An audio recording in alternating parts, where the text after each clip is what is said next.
안녕하세요. 암 전문의 김자영 원장입니다. 근래에요.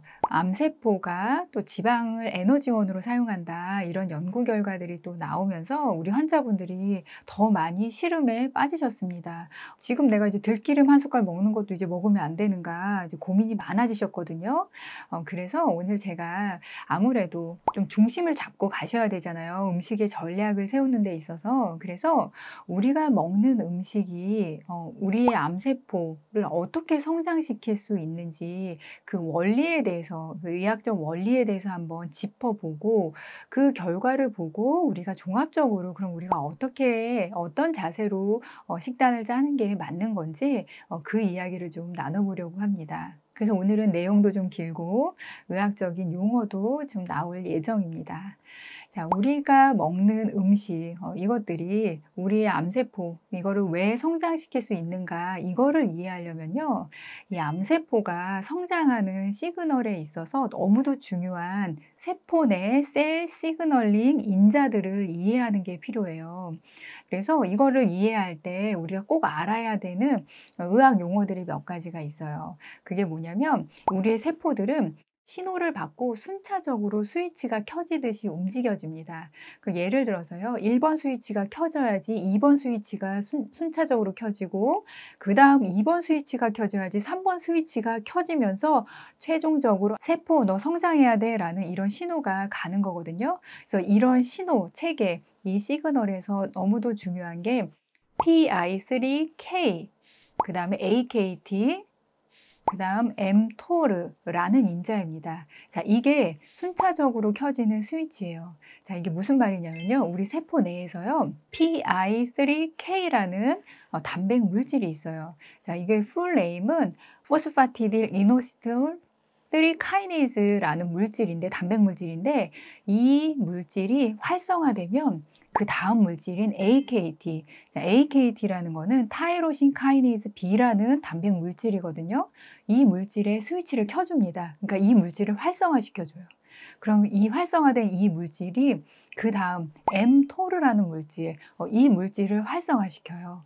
그러면 이 마지막 이 물질이 자, 세포 너 성장해라는 신호, 그러니까 명령을 내립니다. 그래서 세포가 계속해서 세포 분열을 하고 세포가 성장을 하는 거예요.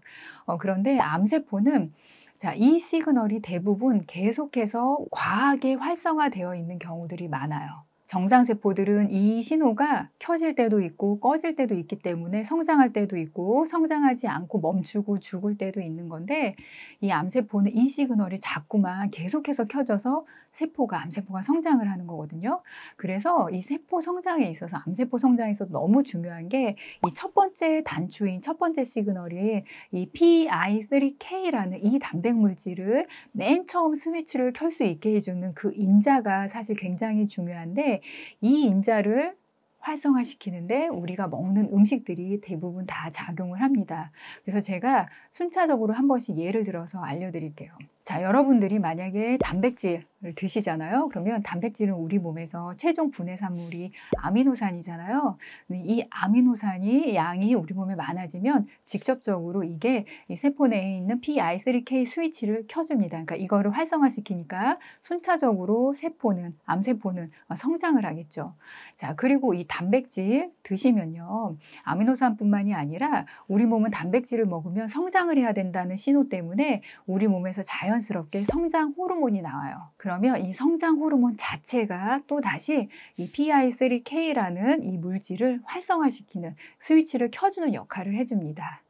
자, 그 다음에 이 그로스 호르몬, 그러니까 성장 호르몬이 또 우리 몸에서 나오면 어떤 일이 일어나냐면 간에서 IGF-1이라는 물질을 만들어주게 돼요. 그러면 이 IGF-1이라는 물질은 또 무슨 역할을 하냐면 이게 또 직접적으로 강력하게 PI3K라는 물질을 활성화시켜줘요. 자, 그러니까 우리가 단백질을 딱 먹으면 자, 아미노산, 성장 호르몬, IGF-1 이런 것들이 다 모두 암세포를 성장시키라는 시그널을 다 켜주는 역할을 하는 거죠. 그래서 이것을 연구하는 분들은 저단백식이를 해야 된다, 이 단백질 먹지 말아야 된다라는 이유가 자, 이 원리가 가장 중요한 원리로 작용하는 거예요. 자, 두 번째, 우리가 이제 탄수화물을 먹잖아요. 그러면 탄수화물이 우리 몸에서 이제 일단은 최종 분해산물이 대부분은 이제 포도당이죠. 그래서 포도당이 우리 몸에 흡수가 되면 이 포도당의 양이 많아지면 이 포도당 자체가 또다시 PI3K라는 물질을 활성화시켜줘요. 이 스위치를 또 켜줘요. 자, 그 다음에 우리 포도당 먹으면 같이 올라가는 호르몬이 있다고 그랬죠. 혈당 낮추기 위해서. 자, 인슐린. 인슐린이라는 호르몬이 또다시 PI3K라는 이 물질을 또 활성화시켜줍니다. 자, 그러니까 세포 성장 시그널을 다 켜주는 거예요. 그 다음에 이 인슐린이라는 호르몬이 또 많아지잖아요. 그러면 이게 아까 단백질 드시면은 생성된다는 IGF-1이라는 호르몬이 있다고 그랬잖아요. 이 IGF-1의 작용을 더 강화시키는 역할을 합니다. 그러니까 우리가 탄수화물을 먹으면 우리가 이제 기본적으로 알고 있는 이 포도당이 암세포의 에너지원으로 사용된다. 그거 말고도 이 포도당이나 인슐린이나 IGF-1이나 이것들이 직접적으로 암세포 너 성장해 라는 그 시그널의 스위치를 켜주는 역할을 해주는 거예요. 자, 그래서 이걸 또 연구하시는 분들은 저탄수화물 식이를 해야 된다라고 말씀을 하시는 거예요. 자, 그 다음에 세 번째, 이 지방. 근래에 지방도 암세포가 중요한 에너지원으로 사용하고 있다. 이런 연구가 나오고 있다고 하잖아요. 자, 그런데 이 지방을 암세포가 에너지원으로 포도당 말고도 사용한다. 이거를 차치하고서라도요. 자, 여러분, 우리가 암세포가 성장을 한다는 거는 세포 분열을 계속해서 한다는 뜻이거든요.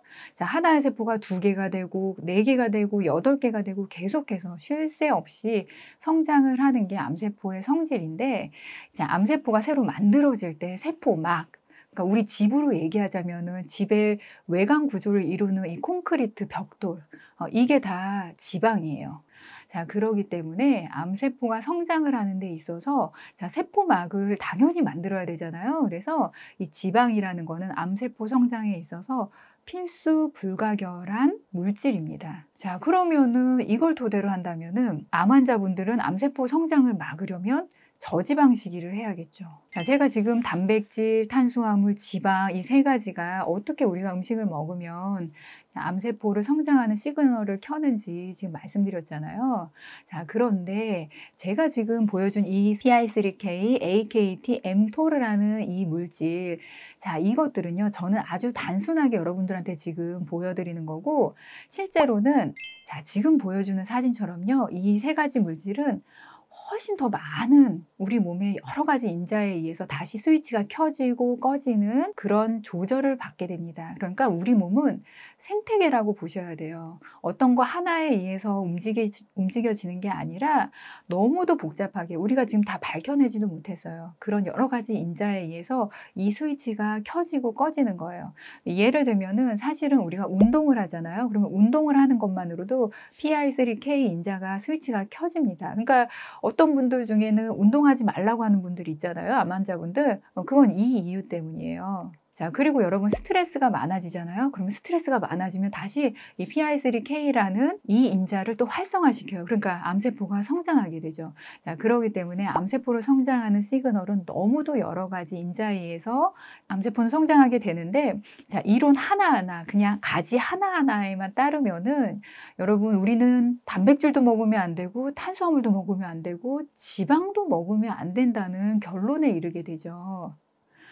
그래서 제가 오늘 여러분들한테 이제 말씀드리는 거는 우리가 어떤 한 가지 의학에 있어서 우리 몸에 있어서요, 어떤 한 가지 개별적인 사실만 따지다 보면 가장 핵심을 우리가 잊을 때가 있거든요. 자, 그러기 때문에 우리가 지금 어떤 거를 과하게 먹느냐 안 먹느냐 사실 그게 중요한 게 아니고요.